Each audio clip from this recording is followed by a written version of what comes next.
This evening, I am going to share with you what I have learned about medicinal plants. One of the most important uses of plants, other than for food, is for medicinal purposes.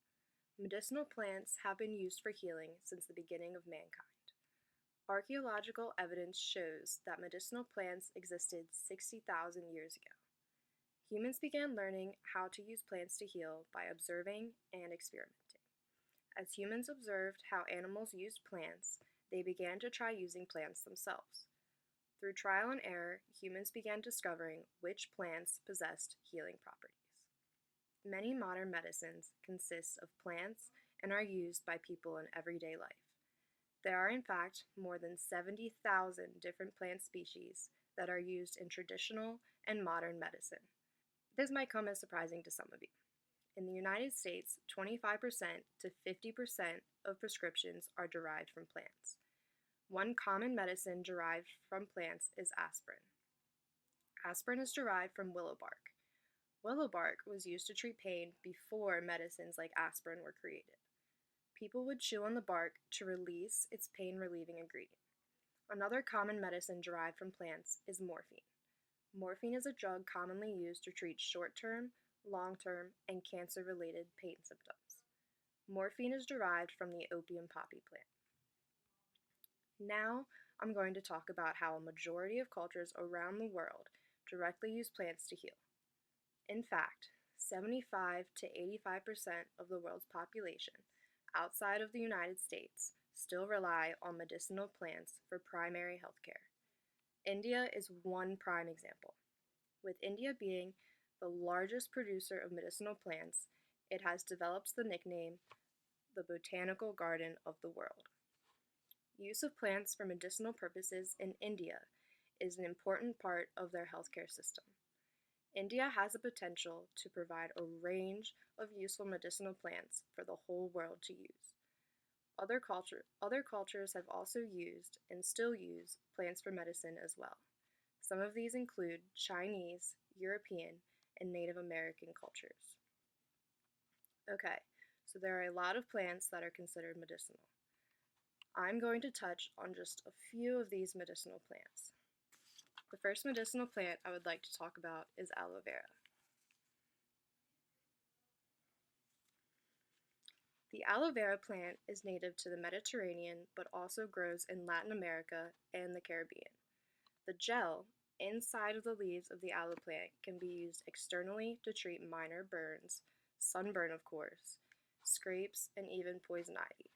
The gel is also a great moisturizer for your skin and even comes in a lotion. Aloe vera might be something that you all know of and probably have seen in the store. Another medicinal plant is the dandelion.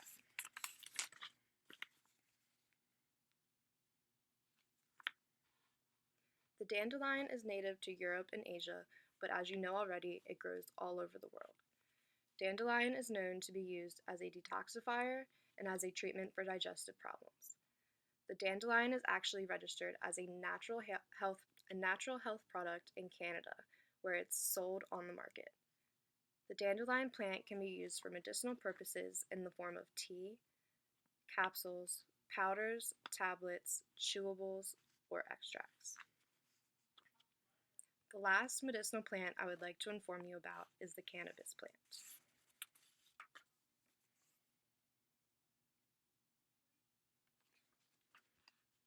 The use of cannabis can be traced back to 2737 BC. The Emperor of China at the time used cannabis tea as a treatment for gout, malaria, and even poor memory. The popularity of using cannabis as a medicine spread throughout Asia, the Middle East, and then to Africa and India. By the 1800s, in the United States, the attitude towards using cannabis as a drug shifted negatively. By 1937, using cannabis as medicine became unpopular. In 2007, a study found that cannabis is effective in treating pain damaged by nerves in HIV patients. Researchers have also found that cannabis can reduce stiffness and muscle spasms in multiple sclerosis patients. Medical cannabis is also used to treat nausea induced by chemotherapy. Medicinal cannabis is used for treatment in the form of pills and oral sprays. Patients do not actually smoke the cannabis to feel the effects. Medicinal plants have the ability to aid and heal people. Plants have provided humans with many of their essential needs, including treatments for illnesses. Illness is part of human life, and plants are resources for potential cures. There are at least 250,000 species of flowering plants, and fewer than 5% have been investigated for their medicinal potential. The use of medicinal plants in medicine today has room for exponential growth. I hope you enjoyed learning about medicinal plants just as much as I did. Thank you.